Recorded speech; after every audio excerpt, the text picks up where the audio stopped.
Question number 17 हम लोग बना रहे कैश फ्लो स्टेटमेंट। क्वेश्चन में डेट दिया हुआ है, आप लोग देखना 17 में, 13, 14 एंड 14, 15 पुराने बुक में, और नए बुक का डेट है 19, 20 एंड 2021। तो डेट डालेंगे 2021 के हिसाब से एज ऑन 31 मार्च 2021। क्लियर है? Net profit of current year, current year का नेट प्रॉफिट निकाल लीजिए। आपका दिया देखो, statement of profit and loss account दिया है आपको 15,000 और 24,000 मिला। Statement of profit and loss account 15,000, 24,000। पहले मैं क्वेश्चन दिखा देता हूँ वीडियो में। ये क्वेश्चन हमारा दिया हुआ है, शेयर कैपिटल दिया, इक्विटी शेयर कैपिटल 1,50,000 और 2 लाख रुपए। प्रेफरेंस शेयर कैपिटल दिया है 75,000 और 55,000 रुपीज। क्लियर? तो ये हमारा हो गया 24,000 माइनस 15,000 इक्वल टू हो जाएगा 9,000 रुपीज। फिर इसमें हम लोग ऐड करते हैं non cash and non operating expenses. Non cash and non operating expenses या चार्जेस। ठीक है, तो इसमें सबसे पहले जनरल रिजर्व में ट्रांसफर हुआ 20,000 था पहले, जनरल रिजर्व 35,000 हो गया, 35,000 हो गया, तो मतलब 5,000 आपने ट्रांसफर किया, सॉरी 15,000 रुपए transfer to general reserve. Transfer to general reserve 15,000 रुपए। चलिए, उसके बाद गुडविल नीचे दिया 36,000 था, 20,000 हो गया। गुडविल रिटर्न ऑफ, गुडविल कम हो गया ना। गुडविल अगर बढ़ता है तो कैश में आता है, इन्वेस्टिंग एक्टिविटी में आता है। अगर गुडविल बढ़ रहा है तब खरीदे हैं, तभी बढ़ रहा है ना गुडविल, और कम हो रहा है कारण आपको नहीं दिया, मतलब वो रिटर्न ऑफ है, गुडविल रिटर्न ऑफ। पहले थे 36, अब कितना हो गया 20, मतलब 16,000 रुपए कम हो गया। करेंट एसेट नहीं आता, नीचे में डेप्रिसिएशन दिया है। संयंत्र पर प्लांट पे 10% और बिल्डिंग पे 60,000 दिया ना, तो depreciation, depreciation on plant, depreciation on building 10,000 और 60,000 रुपए, 10,000 एंड 60,000। चलिए, सबको ऐड कर लेते हैं हम लोग। ठीक है, 9 और 15 हो गया 24, 40, 50 एंड 60, 1,10,000। एक बार आप लोग प्लस कर लो। ठीक है, इसको हम लोग बोलते हैं operating profit, operating profit before WCC, before W मतलब वर्किंग कैपिटल चेंजेस, WCC। फिर इसमें हम लोग ऐड करते हैं, अगर आपका करंट लायबिलिटी बढ़ता है तब increase in current liability, increase in current liabilities. तो आप करंट लायबिलिटीज में जाओ, देखो बेटा कौन कौन सा इसमें करंट लायबिलिटी बढ़ रहा है। करंट लायबिलिटी एक ही दिया, ट्रेड पेबल, और वो बढ़ रहा है। 37,500 था, 49,500 हो गया, मतलब 12,000 बढ़ रहा है। क्या नाम है इसका? Trade payable, trade payables. कितना बढ़ा है? 12,000 प्लस में। ठीक है, और यहां पे आता है दूसरा पॉइंट, होता है decrease in current asset. Current asset अगर कम होता है तो इसमें आता है डिक्रीज इन करेंट एसेट्स। तो करेंट एसेट में आज ये तीन चीजें दिया आपको, कैश एंड कैश इक्विवेलेंट को छोड़कर ट्रेड रिसीवेबल और इन्वेंटरीज, दोनों में से जो कम हो रहा है वो इसमें आ जाएगा, और दोनों बढ़ रहा है। बढ़ रहा है तो यहां पे नहीं आएगा, उसको लिख दो नील। ठीक है, तो उसको थोड़ा नीचे कर लेते हैं हम लोग।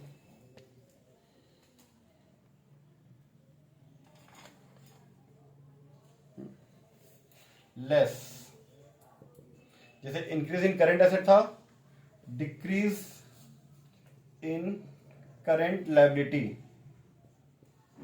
डिक्रीज इन करेंट लायबिलिटीज, हो जाएगा नील, है ही नहीं, करेंट लायबिलिटी एक ही था, वो हो चुका है।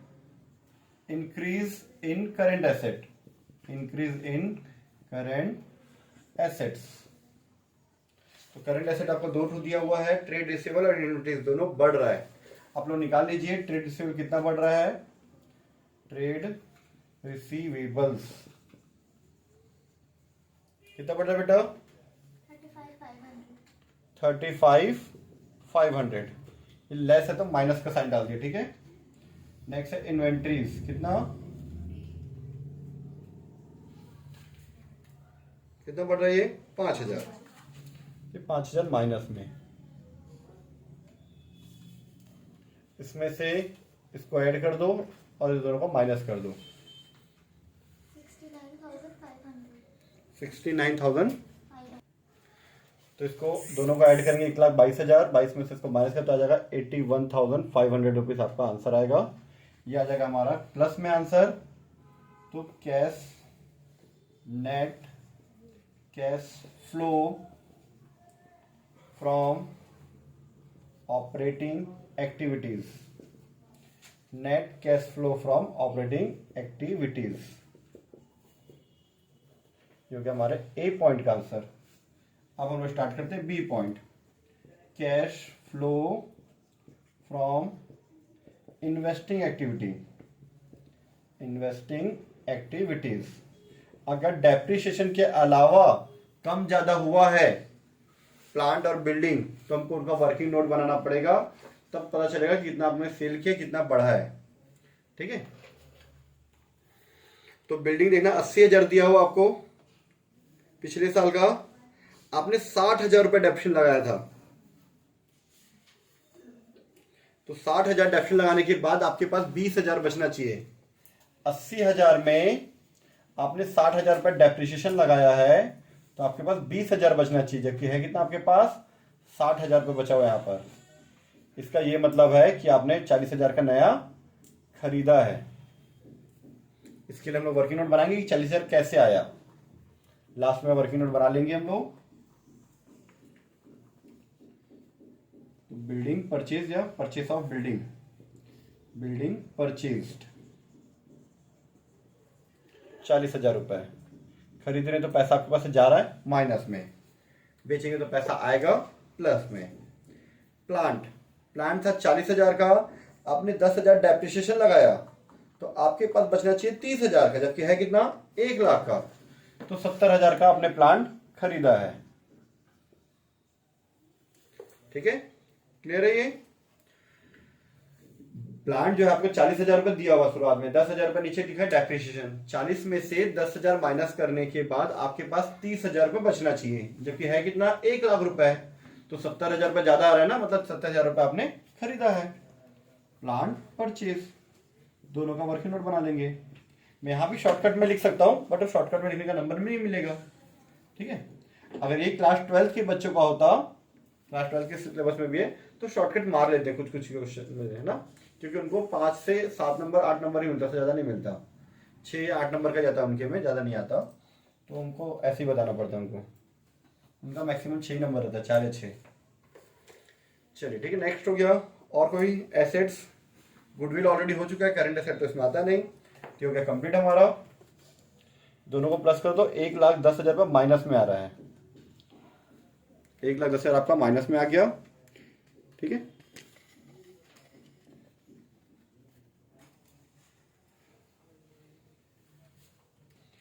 तो आगे नेट कैश यूज्ड, माइनस में है ना इसलिए, प्लस में आएगा तो कैश फ्लो फ्रॉम, और माइनस में आएगा तो used in investing activities, investing activities, क्योंकि बी पॉइंट का answer. Now see, cash flow from financing activities, financing activities, इसके लिए हम लोग देते हैं share holder fund, share holder funds and long term borrowing, जैसे बोलते हैं non current asset, non current liability. दो चीजें देखते हैं हम लोग इसके लिए, नॉन करेंट लायबिलिटी और शेयर होल्डर फंड्स। देखिए बेटा ऊपर में दिया हुआ आपको को, शेयर होल्डर फंड में equity share capital, preference share capital, दोनों नहीं, इक्विटी शेयर बढ़ रहा है, प्रेफरेंस शेयर कम हो रहा है, ठीक है। तो इक्विटी शेयर कैपिटल इशूड, या इक्विटी शेयर इशूड लिख सकते हो आप, कैपिटल लिखने की जरूरत नहीं है, इक्विटी शेयर इशूड पूरा लिख दो स्पेलिंग। चलिए लिखता हूँ इक्विटी शेयर इशूड। कितना आपको डिफरेंस दिख रहा है? 1,50,000 था पहले, अब 2 लाख हो गया, मतलब 50,000 आपके पास कैश आया है। अब नया शेयर बेचोगे तो पैसा आपके पास आएंगे तो प्लस में, प्रेफरेंस शेयर कम हो रहा है, तो इशू का उल्टा क्या होता है? 12% प्रेफरेंस शेयर। रिडीमेबल लिख दो या रिडम्पशन लिख दो? रिडम्पशन। रिडम्पशन मतलब होता है शोधन, भुगतान करना। आपने पेमेंट कर दिया, पहले कितना था? 75 था, 50,000 बचा, मतलब आपने 25,000 का पेमेंट कर दिया। पेमेंट कर दिया तो आपके पास से पैसा जाएगा। हम अगर नए शेयर बेचते हैं तो हमारे पास पैसा आता है, और उन शेयर को वापस लेके उनका पेमेंट कर देते हैं तो शेयर हमारे पास है, मतलब हमारे पास से पैसे चले जाते हैं। चलिए उसके बाद जनरल रिजर्व ये सब तो हो गया। नॉन करेंट लायबिलिटी नहीं दिया है आपको, दो ही चीजें दी है हेडिंग में, शेयर होल्डर फंड और करेंट लायबिलिटी। इसके नीचे होता है share capital and reserve and surplus, तो ये सब तो हो गया। और आपको कोई डिविडेंड पेड वगैरह कुछ दिया है? कुछ भी चीजें नहीं दिया, तो चलो यहीं पे प्लस माइनस कर लो आप। प्लस माइनस कर तो 25,000 प्लस में आ रहा है, प्लस में आ रहा है तो कैश फ्लो फ्रॉम आएगा ना, net cash flow from financing activities. Financing activities क्योंकि हमारे सी पॉइंट का आंसर, बी पॉइंट से सी पॉइंट, ठीक है। चलिए टोटल कर लीजिए आप लोग। 81,500 प्लस में, ये माइनस में, ये प्लस में, दिख रहा है तीनों, दिख रहा है वीडियो में। ये दोनों को आप ऐड कर दो और उसको माइनस कर दो, तो आंसर देखो बेटा कितना आ रहा है? 3,500 माइनस में आ रहा है, 3,500 रुपए माइनस में आपका आंसर आ रहा है। तो ये आ गया आपका net cash, net decrease in cash and cash equivalent.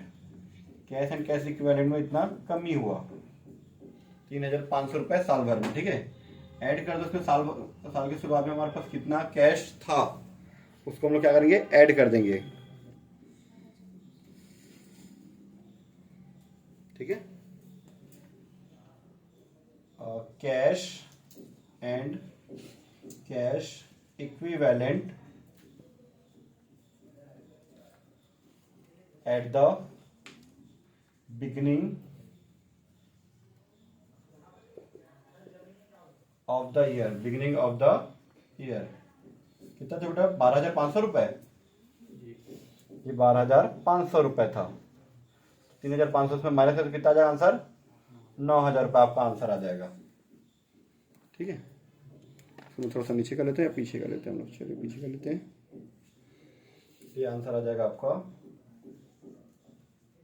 Cash and cash equivalent at the end of the year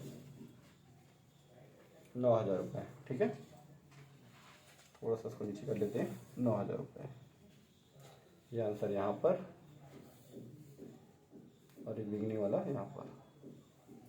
ये हो गया क्वेश्चन नंबर 17 हमारा कंप्लीट।